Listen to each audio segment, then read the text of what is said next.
Hi, my name is Joe Gerstandt. I do workplace diversity and inclusion work. And I think that this is a body of work that is still poorly understood, oftentimes misunderstood. There's a lot of misperceptions around this work. There are people that think that this work is a trendy HR project. There are people that think that this work is about political correctness or that it's a sneaky political agenda. There are people that think this work is about sensitivity or compliance or quotas. There's people that think that this work is about getting rid of all the white men. None of those things are true, but because some pundit or podcaster somewhere has told them those things, that's what comes to mind when you use words like diversity and inclusion and equity.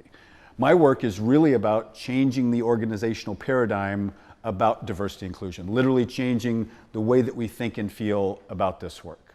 And I think that one of the more powerful tools for that is simply doing a better job of making sure that we have common language in place.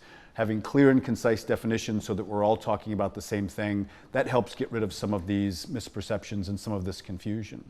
One of the other tools that I use to invite people into this conversation in a new and different way is I share some aspects of my own story.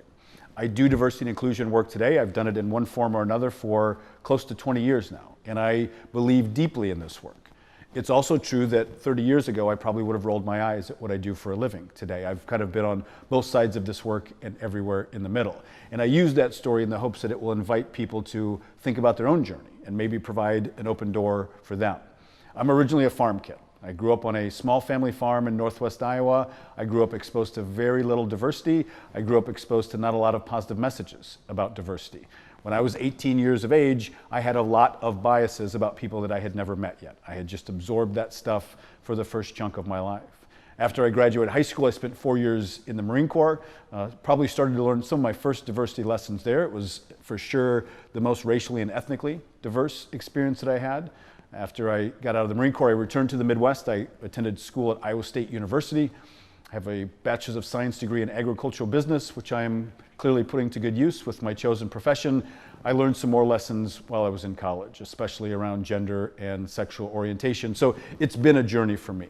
At some points in my life, I've had to be very honest with myself and to look very closely. I've had to challenge my own biases and prejudices.